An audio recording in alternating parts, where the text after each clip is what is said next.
Hello and welcome to my new video. So we finally reached 1000 subscribers, and today I want to print color photo from summer in Munich from my old collection of photographs. This is exactly what I like about the film photography. You're not only making photos and make consumables for Instagram, it's more you making the collection of the moments and the physical products from the past. And since I made this frame, it's probably passed already more than 2 years. And now outside I have a bad weather and probably rain, but I can recreate this moment and remember it again as I never saw it before. So let's focus on a grain and let's make a test shoot. Today I want to print it a little bit larger and I want to see a huge magnification on the 35mm film. I think it's something magical if you increase magnification to extremes on a 35mm film. You're starting to see clouded structure, especially on the non-professional film, and this type of effect resembles me something like old prints or old photos with a low quality of film. And I think it's really hard to recreate it, and because on the digital photo you always work with the same kind of a magnification of the filter, and here you can improve or decrease quality of your photos. You can also work it a little bit differently. So I prefer to make a frame good from the beginning in a camera, but it doesn't mean I don't want to change my mind and crop it differently, rotate it differently, and do a lot of stuff in the post-production how I make a print. And now, by experience, I already know which exposure latitude I want to see on the print. And because it's really high magnification and my enlarger head is so far on top of the prints, I used f5.6 and make a 3-second steps, and as you can see, I probably in the middle of the range what I want to expose. So I will go for 15 seconds on aperture 5.6 and the settings 70-70. Because I already know this negative film was properly developed with the technical chemistry, freshly baked, single shot development, and because it's also my favorite film which I bought before COVID, and it was Kodak 200 Gold, one of the last batches with the black caps.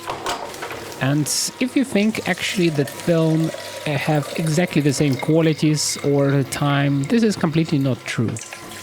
Even in a stable production of Kodak, film is not really reproducible, and this is one of the huge downside of industry, and at the same time for me as an artist this is one of the best thing. Because you can think about it as capturing the moments, and if you capture the moment, it's really chain reaction, what film you use to each year, how you develop it, which chemicals, what was actually accessible on the market. And all of these things influence your picture, influence your perception of color and what you see as a final result. And the first frame what I make, I don't really like the composition. I think I can improve it a little bit more. And also I have a few defects, and this is Newton rings again. And the Newton rings actually happens on this film particularly. I don't know why, maybe it's just a coating on the film, but I fight it with this dry shampoo. You just make one spray on the glass and remove excess of the material, and you close it down.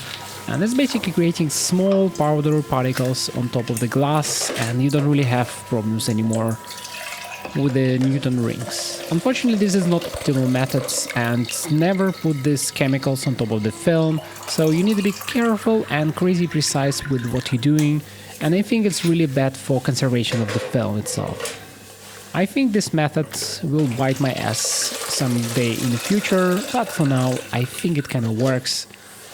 And after a few reprints, I just realized, okay, I actually have a bad batch of the paper. And because this paper is the beginning of the roll, for some reason it's quite significantly thinner than the middle of the roll, and you see I have a few defects on this paper, and I also have a defect with the development.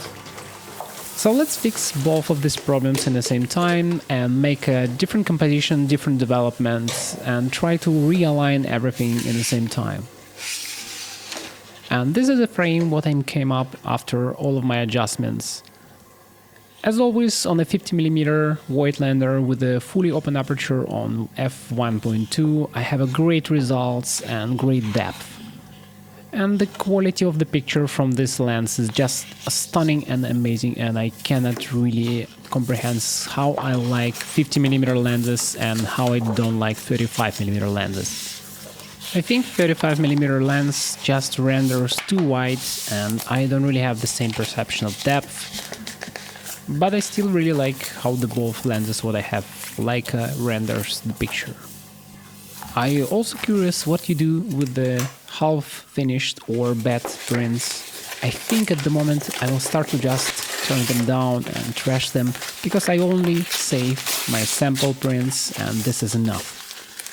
So thank you for watching and see you in the next videos.